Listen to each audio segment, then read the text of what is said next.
Solve example मधलं example 3.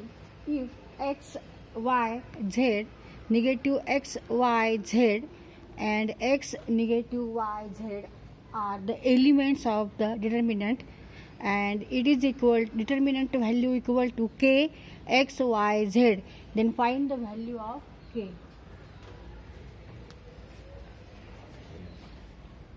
Now in this determinant there are 9 elements: 1 2 3 4 5 6 7 8 and 9, and 3 rows: first row, second row, third row, and 3 columns: first column, second column, and third column, and it is equal to k x y z, x y z, k x y z. Then find the value of k.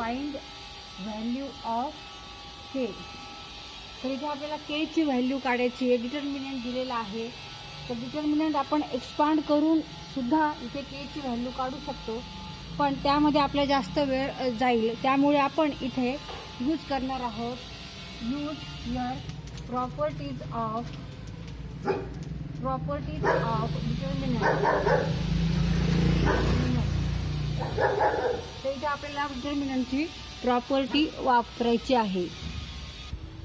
Therefore order of this determinant is 3. तर इथे आपल्याला ह्या डिटर्मिनंटवर operations करायचे आहेत आणि properties of determinant वापरून ह्याच्यावर operations करून आपल्याला इथे के ची व्हॅल्यू फाइंड आउट करायची आहे. तर इथे आपण पहिल्यांदा ह्या डिटर्मिनंटवर ऑपरेशन करू. LHS equal to x y z negative x y z and x negative y Z.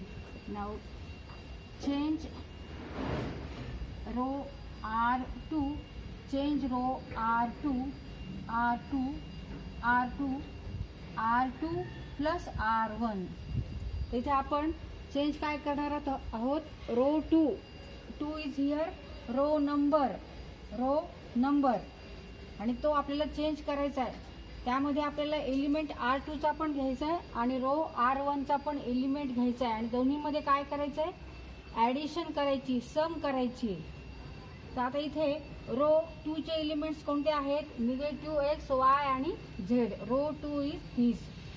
यामध्ये आपल्याला काय करायचं आहे, चेंज करायचा आहे. कसा चेंज करायचा आहे, R2 प्लस R1 करायचं आहे.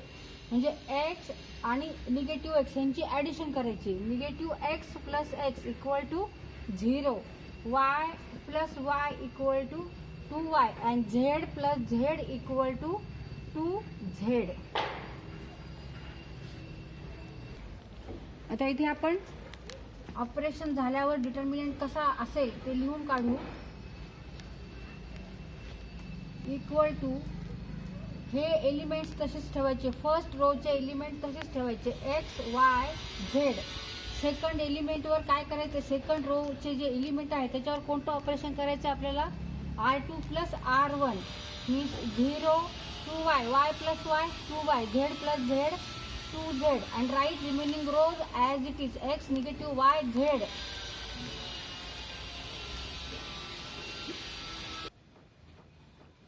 आता इथे आपण ह्या डिटर्मिनंटवर हे ऑपरेशन केल्यावर हा डिटर्मिनंट तयार झाला. हा न्यू डिटर्मिनंट आहे, त्याची व्हॅल्यू सेमच आहे पण इथे आता एलिमेंट्स बदललेत. आता ह्या डिटर्मिनंटवर आपण परत ऑपरेशन्स करू. आता इथे आपण R3 चेंज करू. R3 चेंज करू.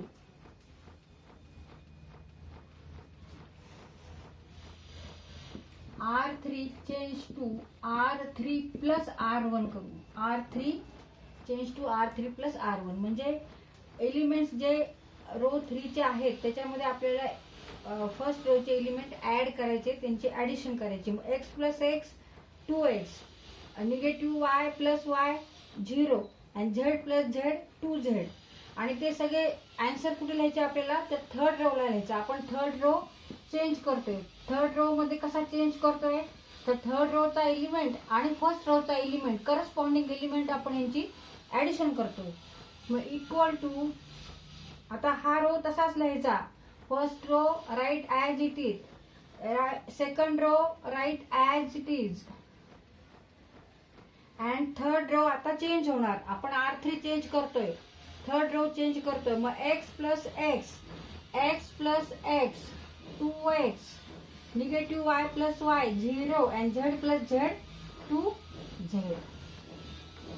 आता इथे 2y आहे, इथे 2z आहे, इथे 2x आहे, 2z आहे, म्हणजे इथे 2 हा कॉमन आहे. ह्या रो मध्ये इथे 2 हा कॉमन आहे आणि ह्या रो मध्ये थर्ड रो मध्ये सुद्धा इथे 2 आहे, इथे पण 2 आहे.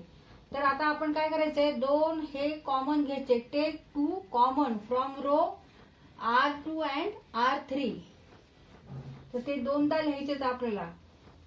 2 into 2 and write now remaining number or element 0 y z x 0 and z. आता इथे y आणि z आहे, 2y आणि 2z नाही, इथले आपण 2 कॉमन घेतले. इथे सुद्धा x आणि z लिहिले, इथे 2 आपण कॉमन घेतले. therefore 4. Now solve this determinant. आता हा डिटर्मिनंट आपण लहान केला. पहिला जो डिटर्मिनंट होता त्याच्यामध्ये त्यापेक्षा हा आपण लहान केला, म्हणजे सॉल्व करण्यासाठी हा लहान डिटर्मिनंट झाला. ह्याच्यापेक्षा हा सोपा आहे डिटर्मिनंट सॉल्व करायला. तर इथून आपण 2 कॉमन घेतले. Taking R2 common from R2 and R3. इथं असं आपल्याला रिझन लिहायचंय, कारण लिहायचंय. तिथे आपण हा डिटर्मिनंट सॉल्व करू, एक्सपांड करू. इथे एक्सपान्शन फॉर्म्युला वापरायचा. आता expand this determinant by using expansion formula. पहिल्यांदा आपण काय करत असतो, फर्स्ट रो आणि फर्स्ट कॉलम मधला एलिमेंट घेतो, त्यांनी मल्टिप्लाय करतो remaining elements which are not in first row and first column. y into z y z, 0 into z 0, मग फक्त वाय झेड लिहू. नंतर मायनस वाय, वायनी कशाला मल्टिप्लाय करायचंय, ह्या एलिमेंटनी कशाला मल्टिप्लाय करायचंय, remaining elements which are not in first row and second column. म्हणजे 0 झेड एक्स आणि झेड हे एलिमेंट्स आहेत, रिमेनिंग एलिमेंट्स, ह्यांच्यामध्ये मल्टिप्लिकेशन आणि minus. 0 into z 0 and x into z x z, पण इथे आपण मायनस करतो, 0 झेड मायनस एक्स झेड. मग 0 झेड लिहायची काही गरज नाही. 0 into z, 0 into Z means 0 0. therefore take only this and negative sign x z. आता प्लस करतो, मग प्लस करून झेडनी मल्टिप्लाय करायचे remaining elements which are not in first row and first column. therefore remaining elements are these. this is small determinant of order 2. 0 into 0 0, x into y xy, 0 minus xy, 0 minus xy means minus xy equal to 4 in bracket x into y into z, x y z. Negative negative become positive, x y z, x y z, and here negative x y z. the एक x y z आपण cut करू शकतो, x y z and negative x y z cut केले. therefore answer is 4x y z and it is equal to RHS. RHS साइडला काय होतं, k x y z होतं. मग ह्यावरून आपण काय लिहू शकतो, k equal to 4. therefore value of k is 4.